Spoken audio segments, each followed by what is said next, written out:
Hey everybody, welcome back for Season 2 of the Broken Banquet Podcast.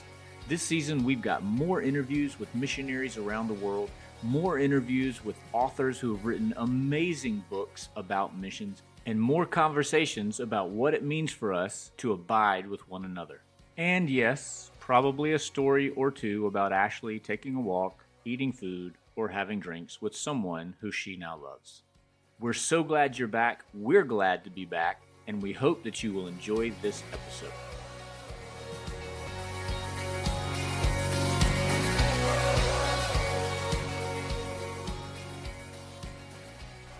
Hey, Ashley. Hi, Will. How are you? I'm good. How are you? I'm fine. I think it's going to rain. This early? I know. It's awfully gray and a little windy. And we had some trimmers, we had 5 trimmers in one day last week. And so the old folks are saying rainy season's coming. That's why it's trembling. So interesting. First rain since December. Wow. So that's really early because usually when I come in March, it rains. It finally kicks off rainy season the week after I leave. So when I'm there is like sweat your skin off week, and then the rain comes. So wow, this would be incredible. Yeah, we'll see. And it might just be a joke, and it'll still be sweat your skin off while you're here. We'll see. Okay. Yeah. Well, I hope for another earthquake while I'm there. That'd just be fantastic. Yeah, I mean, they were in the kind of the 5-point-something range, which that's getting close to the point where some people start to feel a little nervous. So my daughter included, they teach children, you guys, and I grew up doing tornado drills at school, where you go in the hall and crouch down with your head against the wall and all that kind of stuff. Yeah. They do earthquake drills here. And so the third time it trembled, she said, "Dad, we need to go outside." So we did. We went and sat outside for a while. And then when she was satisfied, we went back in and finished watching Star Wars. You are such a good father. You are such a good father to hear what... Because we're watching Star Wars? Well, no. Well, that too. I mean, you need to expose her to what is important in life, and that is Star Wars. But when she expresses an anxiety or a fear, you take that into consideration, you listen to it, and you act appropriately and sit with her. So what a great way of abiding with your daughter, Will. Well, I mean, I grumbled and rolled my eyes at her before we went outside, but Okay. So how are you? I'm good. I like your new swag. Is that one of the new logo hats you have on? Merch. We have merch. Nice. Yeah, I like them. I like the hats, and people seem to like the hats. And I like the fact that when people ask me, "Hey, where can I get one of those?" my answer is, you got to come and get it.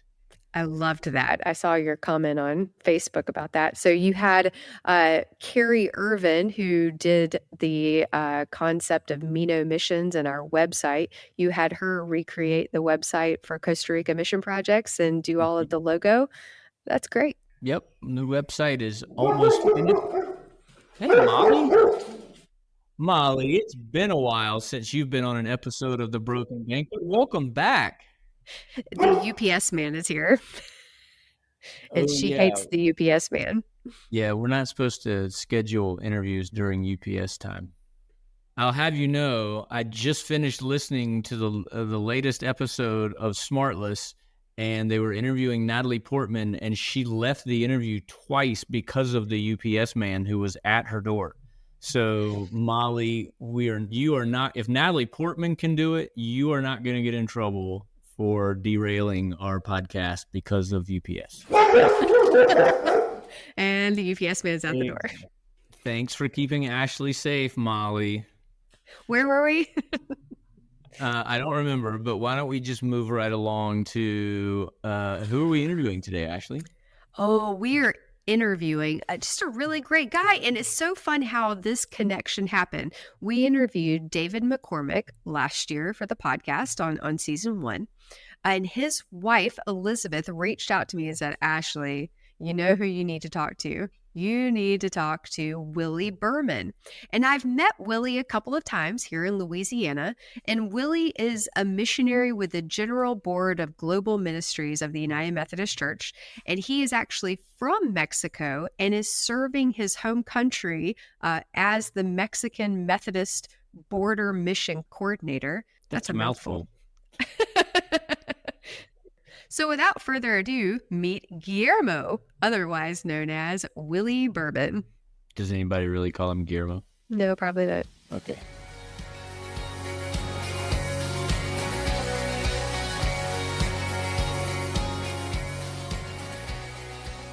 Willie, we're so glad to have you on the podcast today. I'm going to let Will lead for just a few minutes. Y'all can talk in Spanish, and then I'll come back in. I mean, we'll just let it roll. And Willie, would you mind telling us a little bit about who you are and where you are? I understand you're in a public library right now, but let's go a little deeper than that. Tell our listeners who you are, Willie. Yes, well, thank you. Thank you for this opportunity of this interview. I really enjoy discussing or telling you about everything that we're doing in this part of the north border of Mexico, close to the Gulf. That's where we are, in the Reynosa, Mexico, that borders with McAllen, Texas. So that's kind of the geographical area that I am. And my name is Guillermo. I use Willie as my nickname, so I don't have to spell Guillermo to every other American I meet. But I've been, I'm a third generation Methodist. My grandma and then my father, and then now myself have been in the Methodist Church of Mexico and actively working. And lately, since my father was a lay pastor, we started working in the missions field in our own communities, in our own city. And now I'm working in 3 different cities on the border. But I'm happily married to my wife, Veronica, and we have 2 children. They're all are adults now. And since they were very little, we got involved. And I basically started with the invitation from the Louisiana conference and the Texas conference. As they heard, I was kind of doing some volunteer work with the West Ohio conference mission teams. So they approached me and say, Willie, can you help us do some missions coordination? And I didn't really know what they were talking about. So I say yes. And because in our culture, when somebody asks you for something, you say yes. And that was part of the beginning. But in this part of Mexico, being on the border, the culture is different than the rest of Mexico. And I'll get a little bit more, I'll give you a little bit more about that later. But in this scenario of receiving mission teams and working with them was part of how I got initiated in the missions field that I am now. Today, I'm on my 14th year with Global Ministries as a full-time missionary. And so I know a lot of people with Global Ministries. I know a lot of people in the U.S. churches that have partnered with us. And my journey has been a great experience of meeting leaders and pastors and mission teams that have come to our area. So you have something in common, Guillermo and Will, that you're both super involved. So Will is a United Methodist Volunteer and Mission independent volunteer, independent missioner serving in San Isidro de El General, Costa Rica. And then Willie, Guillermo, you are also involved with the Global Board of, or the General Board of Global Ministries, serving in Mexico. Oh, how about that? Connections all over the place. I love it. Yes. And that has been one of the best things that has happened in our ministry, you know, all these connections. You know, when you go to a different city, a different church, and you just tell them you're with the Methodist Church, you know, they open their doors for you. And that's been phenomenal. So how did you get from the place of being the son of a pastor, son of a missionary, to what you're doing now? It was quite interesting that I was telling you I was not happy. I was not happy with my church, my local church, and I was not happy with my work, my secular work. So it was not a crisis. It was just like I was looking for some more meaningful way of doing things. And by watching, this is the key part that touched my heart. By watching the mission teams coming to our area and working in the colonias or the poor areas with the people, that was the impressive thing. That was something that I said, we need to do that. We, the Church of Mexico, we need to do that. That's the key to being out there in the community. So we got excited about that, but I didn't know exactly how it worked, you know. So when there has been many mission teams coming to the border of Mexico for years, but 20 years ago, it was there was like a boom in our area of mission teams, and the Louisiana conference and the Texas conference was looking to establish their volunteers and mission program on a more permanent basis. So I was a rookie working with some teams from Ohio that asked me to work during a summer with them because I speak the language. I speak English, and I was able to communicate and send emails. And I thought that was easy, but then they say, okay, so hold on, we'll get back to you. And they came back to me with 12 teams the first year, and then 24 the second year, and then many other teams that were hearing that there was a coordinator on the Mexican side, and that we were able to find a place for them in a church, in a Methodist church, to stay, and then people preparing the meals for them. And that was a big blessing by not having to go across for the mission team, cross the border every day. So being in Mexico, staying in Mexico, and have the sites where they're going to be working and the construction materials and the project ready, that was a big hit, you know. And so from working part-time 1 year, I decided that it needed to be a full-time job. So I took that step of starting to coordinate the mission teams and being paid a commission per team and no other salary. That was kind of my big leap on faith about, you know, this is going to be something that we need to develop. So we started working, we found some sponsors, and then by being an engineer by trade, you know, I had a little education on how to do the projects, and the passion, that was the key part. Because even still, when I was a rookie and making some mistakes, the passion to partner with the mission teams was there. And that has been, over the years, something that I have been able to develop. And I remember by saying that I was not happy with my church, one of my first phrases was, don't take your hammer back with you, meaning leave the tools so we can do some of the work. So in that way, it developed to the empowerment that we needed to do on a more local basis so we can create the culture. Oh boy, culture. That was a big thing that I didn't know it was so different. Because of my education, because of my ability to communicate, I thought it was going to be an easy step to overcome the culture. So on the first years of my career as a missionary, coordinating mission teams, I thought it was going to be easier for the Mexican church to take part and participate with the mission teams, probably before, during, and after. That was not the case. The Mexican people needed to be paid so they can do some of the work. So that was the first challenge that I think I had to digest.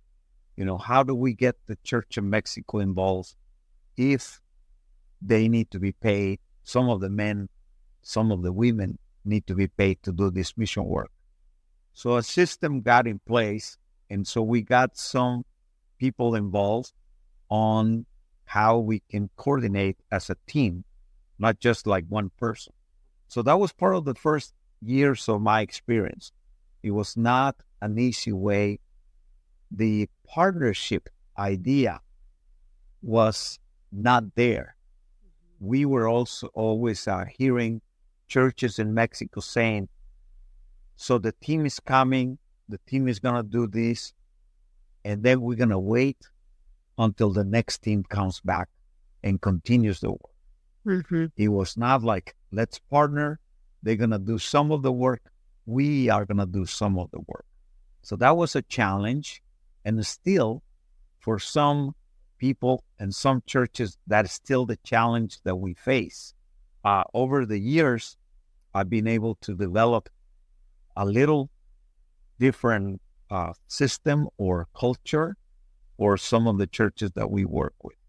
So that has been part of the journey, again, of this.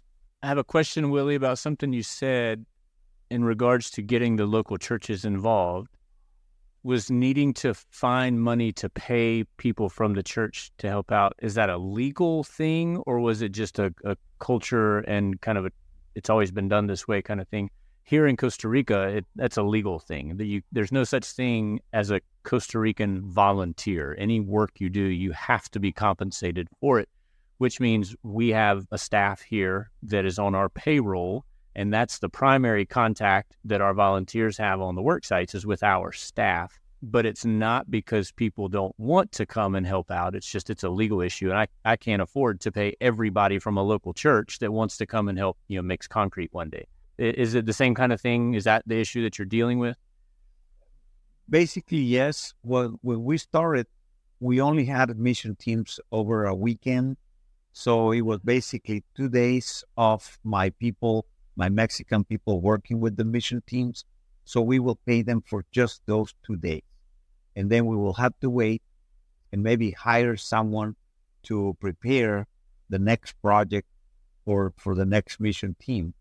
But yes, the volunteer culture is not here yet. And on the Mexican border, there are so many jobs available. That's the other part on the Mexican side, that people can find a job and get paid. And so they don't have to go and find or wait for someone to volunteer and then be paid for doing that kind of the work.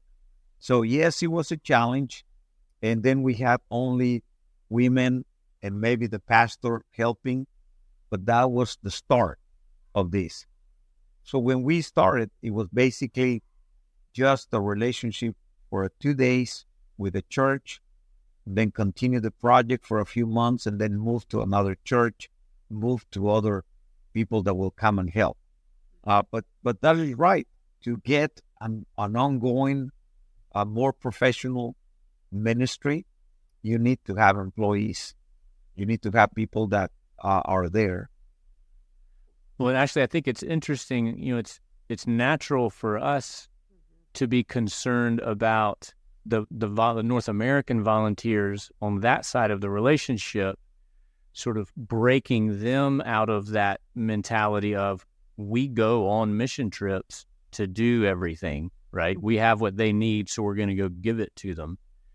But we also need to consider that the other side of that coin is, if that's what people in the communities that our teams are going into have always, if that's the only way they've ever experienced what missional relationships are, that's going to be their expectation too, because that's what they've been taught. And so, I mean, what a heavy load for you, Willie, to have to lift, to reteach all of these churches that, no, that's not what this is supposed to look like. There's maybe what it's always looked like, but it's not what it's supposed to look like.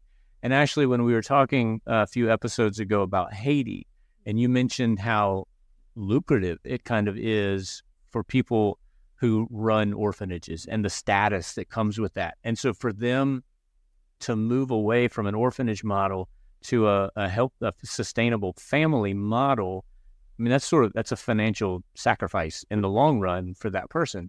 And I can see how if you've got a church culture where historically there have been some benefits, some financial benefits to having these relationships where they're sending money or they're sending building materials or they're sending you a car or whatever the need might be, for you, Willie, to have to come into that and say, well, hang on a second, actually, there's a better way to go about this that's going to be healthier for the church in the long run, but it might mean some sacrificing for you, leader, who have always been sort of the beneficiary of that kind of unhealthy relationship. Am I right? Is that a challenge for you to get people to rethink and let go of some of that stuff? Of course. And I go back to, you do remember when there was another movement on the mission field and the way of thinking, and books like When Helping Hurts or Toxic Charity. And then thinkers. There were some people in the Methodist Church that started to think. And I got this lesson, as you were saying, I was in a meeting with, 11 volunteers and mission leaders of their annual conferences, and they invited me. And in one of the devotionals, the leader mentioned about the part of the Bible where it says, like, Jesus was sending his disciples, you like sheep among wolves. But the comment was that sometimes the wolf is the mission coordinator. And I was like, oh yeah, thank you. And they gave a description of, in the mission field, of the profile of the mission coordinator.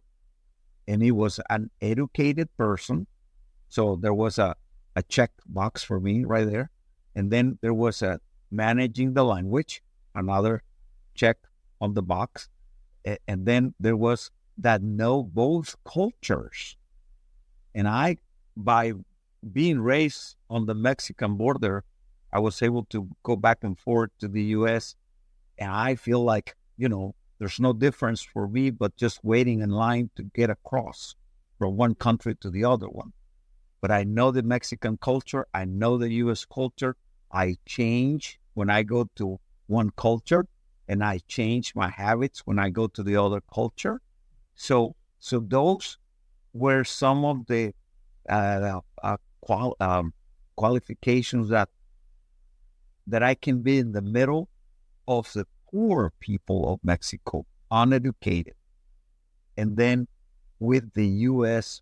mission team's leadership or the resources that come with it. So being in the middle, you become the ones that you will tell someone on one side what they want to hear, and you tell the other ones on the other side about what they want to hear. So it was explained to me in my process of this journey and this education how important the role of the missions coordinator is. So I realized that's why there are many American people coordinating mission teams in other countries, and very few local people coordinating mission teams to his own community. So it was a challenge. It was a risk for me to be in, like being the recipient of these resources, and then talking to pastors and leaders in the local church that they don't understand, or they were expecting some other things, like when are they coming to fix our roofs? And we're not fixing the roof until they come back. Things like that, to say, oh, Willie, you have all the power to tell them that.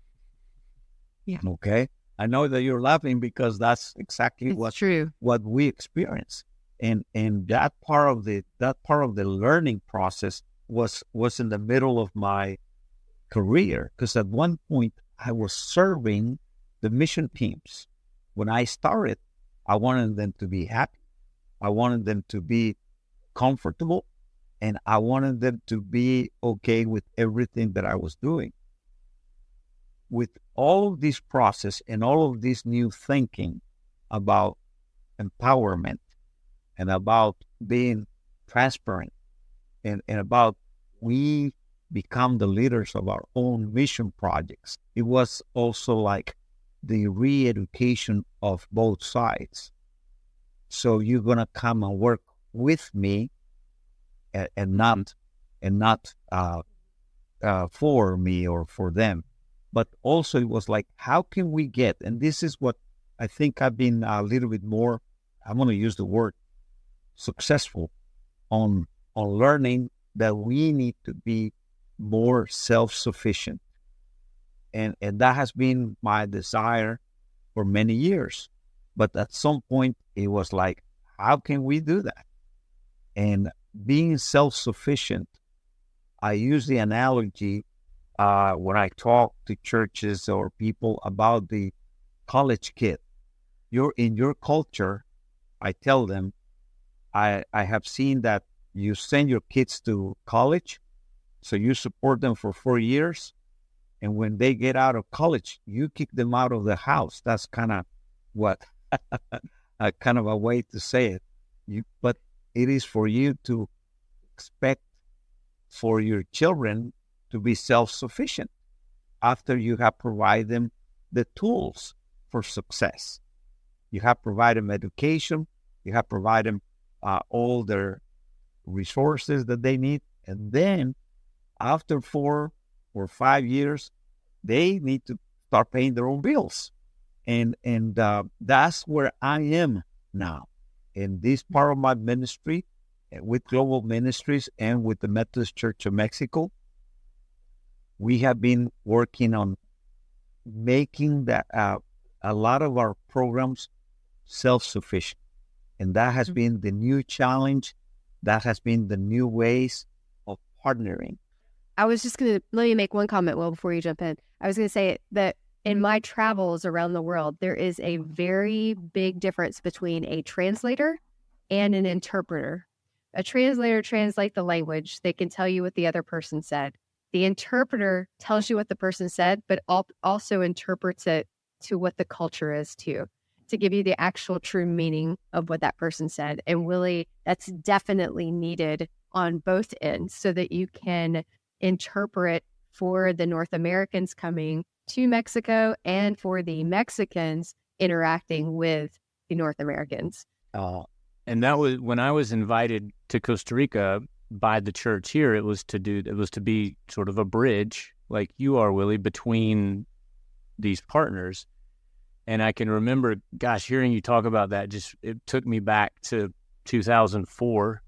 And we had a church that reached out to us and said, we understand that you're going to be coordinating things in Costa Rica. We've been going to Costa Rica kind of on our own for the last few years to a particular church that happened to be in the area where I was going to be working, and said last year things just got out of control. And, people were like buying appliances for people, and it was just like they were walking ATM machines was kind of what it had turned into in this community. And that had become the expectation from the church, was it was just going to be Christmas when the group gets here.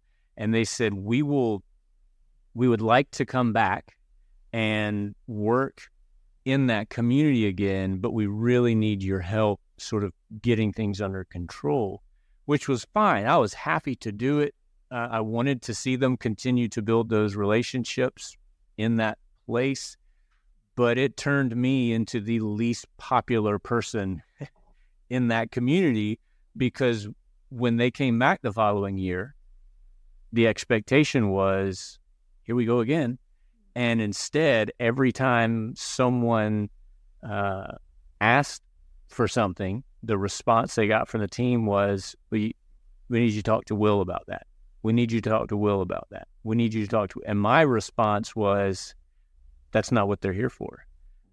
There were some needs that the church had, and I was working with the leadership of the church to make sure that those needs were being met. But it was a completely different thing, and it made a lot of people unhappy, which isn't their fault, because that's what they had been taught, was that that's what this relationship means. And so that was the expectation. But for me, as the new guy, to have to be the one putting a stop to all of that it was a burden for me. And I'm sure there's still people in that community that probably aren't real happy with me. I can feel your pain there for sure. And I think in the long run, we know that what we're trying to do is get all of the partners to a better place than where they are, if that's the expectation from one side or the other. The church in the U.S. realized how unhealthy it was first. And so then the work became convincing the local church here how unhealthy that is as well. Mm-hmm. And you're right. If you can do that by empowering the local church to start doing things on their own, and when they can start seeing that, hey, we're actually capable of doing this. We do have gifts and talents and resources that, with the right kind of encouragement, we don't need the gringos to come down here and do everything. Then what you find is a much more healthy, balanced relationship for everybody. And, from on my experience, being the one telling an American person, you're wrong, that was against my culture. Right. Oh, yes. So it was like I was committing a sin of being too proud or being too arrogant. It was like, you're almost insulting the mission people that have come to help us. And for me to tell them we can do some of these things, they were like, no, you can't. You don't have the resources, you don't have the expertise, and that you're still doing things wrong. And so that was a challenge. I started partnering with other mission teams that didn't hear what we were saying, and they were coming to build casitas or little houses to the border of Mexico. Mm-hmm. And it was a good product to sell. Still is. Oh, yeah. Because in 3 or 4 days, you can have a picture, and then you can say under the picture, we changed the life of this family. Right. Well, that's a good marketing tool and a good lie, because we were not changing anything in that family but a new little roof. Right. And that was so hard for me to tell team leaders, still is to tell some of them that they just want to come and do their mission. Yeah. Without understanding what we are trying to do. And some of the new pastors are getting, some of the younger pastors, but the older pastors that I grew up with, they were hard to convince that that's what we needed to change in our mission field. So about 12 years ago, I became the first Mexican director of this ministry that was started in our area. It was started by the Oklahoma Conference, which are still supporting us. We have been on this journey together, and we have been changing some of the mindsets. And we started to receive more mission teams, and then we had the violence in Mexico in our area, and then other things. But we learned that we had to create ministries that will be self-sufficient. So we started looking into how do we do this? And today, I can tell you that we have some ministries that are having a business component to it. And so we're making our own money, and we're saying, we're discussing, okay, how do we use the money that we make? And in our last board meeting, I presented a formula where some of the money is going to be used to sponsor Mexican mission teams to go out of their church in our area, geographical Mexican area, and we're going to sponsor part of it, or part of the mission cost, so we can be active in mission as local churches to one to another. And I think that's how it started 30 years ago, by having some volunteers going to another church locally, and then it extended to another state, and then to another country. And Mexico has been in some of these, in many other things, a little bit behind the U.S. And now I think the time is coming where we're going to have Mexican mission teams from one church going to serve somewhere else. Now, with some sponsorship, that Manos Juntas, the ministry that I'm the director of, Hands Together, is going to provide.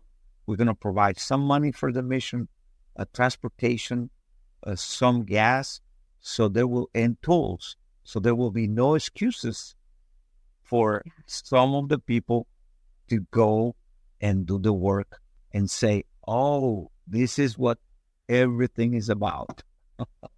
Well, and how beautiful is that, Willie? Because Acts 1:8, as Will tells me all the time, Acts 1:8 says to go to your Jerusalem, Judea, Samaria, and to the ends of the earth.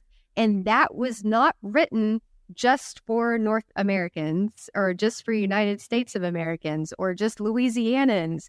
It was written for every single disciple of Christ to go and serve in your Jerusalem, your hometown, serve in your Judea, your bigger community, serve in Samaria, the places you might not want to go, serve into the ends of the earth, all over the world.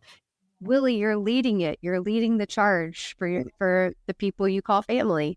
It's been a long journey in some areas. It has been talking and not being liked by some people.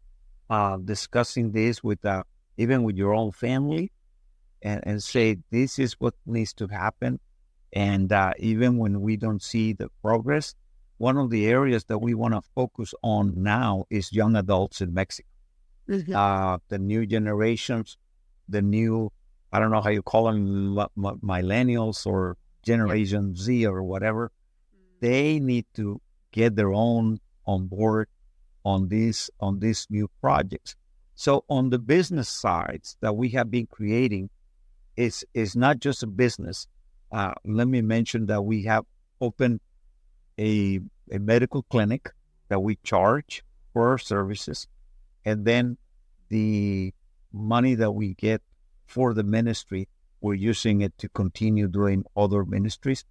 The same thing with projects that we're just about to open.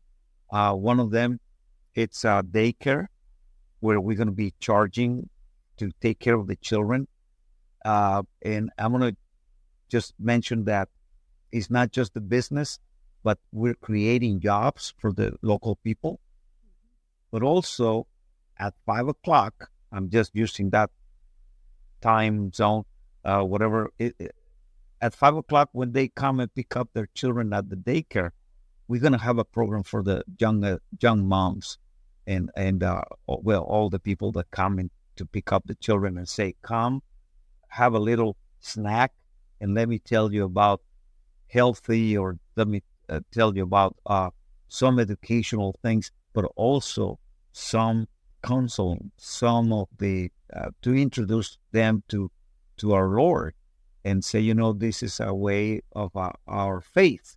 And we're opening a pizza place, because I say in Mexico we like tortillas, but we also like pizza. Absolutely. Well, for us, it's just a big tortilla.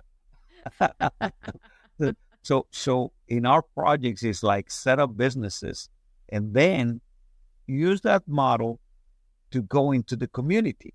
So it's not just to sell the pizza, but to go with some pizzas to a school and use that as a key to get into the school class, and then share with the class what our ministry is doing in the community. So it's a component of doing our own ministry when mission teams are not here, and then be in touch with the community and doing the pizzas. Everybody loves pizzas. Everybody's going to be happy, and everybody's going to hear what we are doing in some other things in our community. Mm-hmm. So, Willie, are you finding ways that you can get churches who maybe for a long time were sending teams of volunteers to Mexico to build stuff, to understand that if they would support you in such a way that you can encourage local people to go out into the mission field is just as or better an option, and figuring out ways for everyone to be involved. I think to me that's sort of the ideal, is that you don't want to just say to the supporters in the U.S., just send your money so that we can go on mission trips, because that's not the kind of relationship that we want. So are there ways that first you can convince them that the best thing isn't for you to come build something? Second, come and be in the kind of relationship with us here that will allow and encourage your brothers and sisters here to also go to their Jerusalem or Judea, Samaria, to the ends of the earth. But let's do that together. Are you finding churches that are receptive to that? Is it mostly new churches that maybe don't have that prior experience that they're bringing along with them? What's that been like? Well, it has been a process, and yes, we are finding new partners, and all partners that have said, yes, we have done the mission work, now we get it, but we are in the process of doing both things. I think where we are is in this geographical area that we are, is very easy for mission teams to come down, because they come, if they fly domestically, and then we cross the border with them. And so it's not that expensive like to travel international. And then what we ask them is to come and scout, come and visit, come and check us out before you commit to something. Bringing a mission team is very important because it's a benefit to you. First of all, a mission team gets more benefit from going and then coming back to their local churches, and then just establish the new relationship with our ministries down south. But we invite them to come and see what we're doing and the progress on each of our projects. And then they can say, I know how I can help you better. And, one of the things that everybody knows is that money. Everything it's about money. I'm being successful because I'm receiving support. I'm receiving mission teams. I'm receiving grants. I'm receiving offerings that help us to continue with our project, and not to discourage or to tell other people, just send us your money, but partner with us. And these models, these ministries are becoming models that we can duplicate in other parts of our area. So if I have a pizza place in one city, I can start another pizza place somewhere else under the same terms and conditions. We're going to sell pizzas to hire people and create jobs, but then also we are going to send some of these pizzas to our refugee camps or to our schools, or to a homeless program. And then we can do the business part of it, but also the ministry part of it. And not forgetting, of course, never to share the word of God in one way or another. So we're opening a couple of pharmacies where we can sell items to the public. And by having people coming to your pharmacy, you can also share a brochure, a gospel of the gospel. Mm-hmm. You can share something about nutrition. You can share something about education. So these centers these small businesses become a community center itself by sharing with the community not just a thing that we're charging for, but also to share with them some knowledge, some education, some other benefits that they can receive. So yes, we are partnering with churches in the U.S. that are ready to partner with us in these new concepts. And in that way, we have received a pizza oven that somebody got for us. We have received desks and computers and chairs and tables that are a donation that we get. Then we get it across into Mexico, and that empower us to do these projects on a faster way to implement them. Well, Willie, I think what you're speaking of is something that Will loves to talk about, is that you have successfully either adapted or transitioned from the project driving your relationship, and now you're trying to let the relationships drive any actions that come from that relationship. So you're inviting teams to come, to be together, to learn about each other. You're successfully interpreting culture on both ends. And that once a relationship is developed, any actions that come from that, like, oh, I see that you might need a pizza oven because of the great things that you're doing here. That's an action that can come from that, as opposed from the team coming to say, hey, we're just going to build a house for a week, selfie mission, get our little selfie with the house, with the family, and woohoo, way yay us. That instead they're developing the relationship with you and with your team at Manos Juntos, and from that comes a relationship of whatever the fruit might look like from there. I love seeing how you've navigated that over the years, Willie. It's a beautiful process. You mentioned refugees, and I know that that's been on our hearts a lot. The last few times I have been to Costa Rica, I see groups of hundreds of people walking the Pan American Highway, hoping to get to the United States-Mexico border. I'm curious to know what the local churches in your area, how they are responding to that refugee crisis. Yes, thank you. That's a great question. And before I answer that, let me tell you that in this partnership process, we're not only partnering with the U.S. churches or mission teams, we're also looking for local partnership. So we have partnered with Rotary Club in our areas. We have partnered with schools and hospitals, and we have partnered with other organizations in our area. Working together it's a key for our success. We cannot do all things by ourselves. We don't get the resources, but by putting together resources and efforts, Manos Juntas, hands together, this ministry. Right now we have over 20 employees or associates that we work with. And then we partner with other city, even with the government. The government of Mexico in our local areas have donated land for us so we can build some of our projects. We have been able to build classrooms for the public schools, and that have empowered them to have more children, to serve more children in our communities. But refugees and immigrants, it has been a way different thing for us, especially because of geographical area where we are on the border with the U.S. We receive thousands of immigrants, and to the city and to the local churches, that has been too much.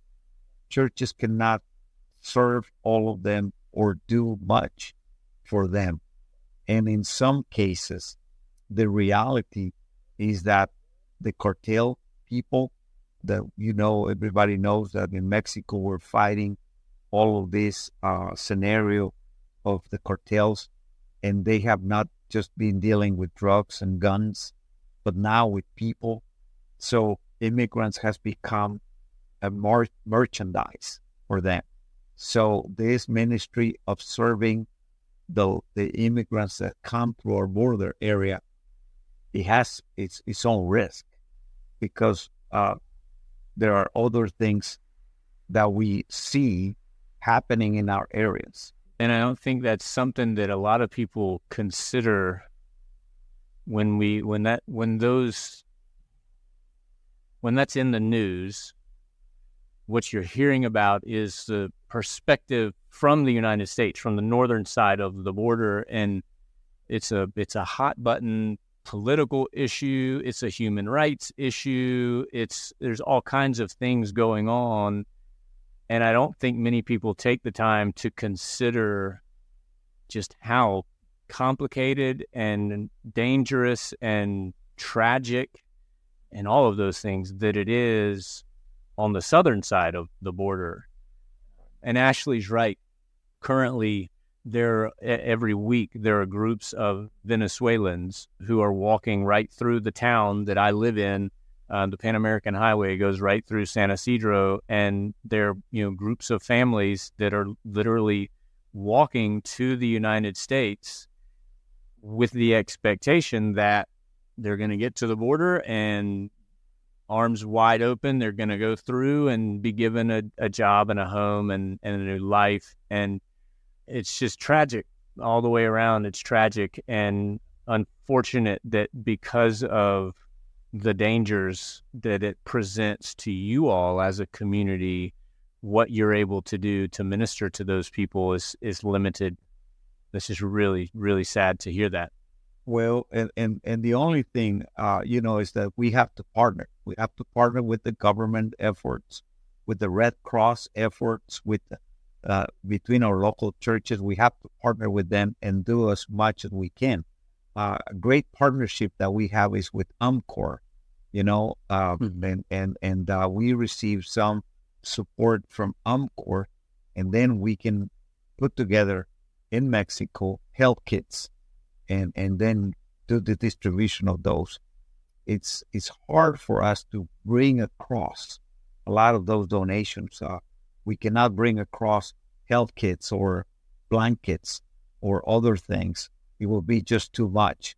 So what we have done is that we receive grants from UMCOR, and then we buy the little things in the local stores, big stores here, and then we take them to the places where we need them. All along the border, there are refugee places for those that are waiting to be here on the U.S. and get some attention to their cases. So yes, and the only thing that we can do is partnering. There's not one ministry that can serve in a big way, to all of these people that come down. But we do what we can. And partnering is the best tool that we have. And I wonder, for those who are listening to this podcast and that the border crisis is on their hearts, that this is something that they care for and they've been praying for and they want to help, what is the best way for people to help right now? I will say, I will honestly say that UMCOR is the best resource that we have. For each side of our border, we can get some support from UMCOR, and they send us money so we can go ahead and do either food distribution or health kits or other things for the immigrants on the Mexican side. I know churches in the U.S. on the border are doing also a lot of work with our immigrants, this immigration crisis that we have. And it is amazing, the partnership that we do, and then the resources that are being done, that are being shared here. So I think the best way is to support UMCOR, and it will not just help this border, but it will help many other borders as well. Right. And what I'll do is in our show notes, when the podcast comes up, I'll put in the show notes a link to United Methodist Committee on Relief with the exact link for the border and for Manos Juntas, Yes. so that they can give to that. Okay. And then we have we help started children's home in our area. We have partnered with local churches in the different states of the U.S. for that program. We would like to partner with churches. The information, I'm sure you will put it up there so people will know how to contact us. But they can look for us. They can look for me on the umcmission.org for Global Ministries as Willie Berman or Manos Juntas, hands together.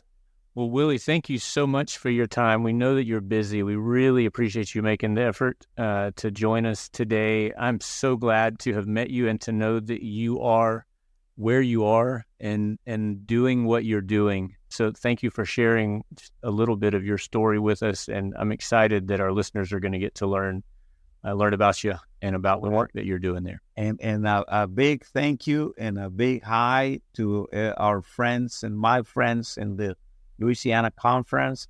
I hope you share this with them. They will have probably more questions and more memories than I can share with you. But we're here. We're working hard.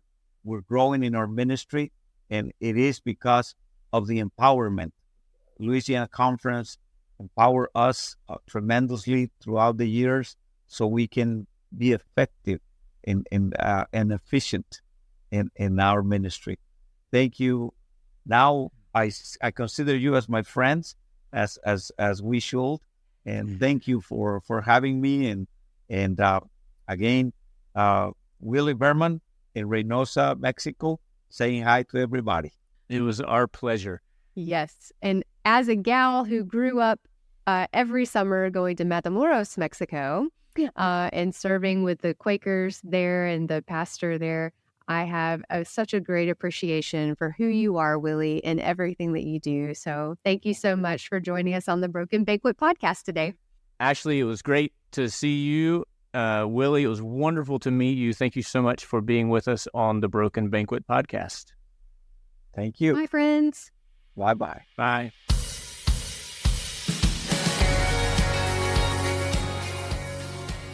You've been listening to The Broken Banquet, a podcast by Will Bailey and Ashley Goad.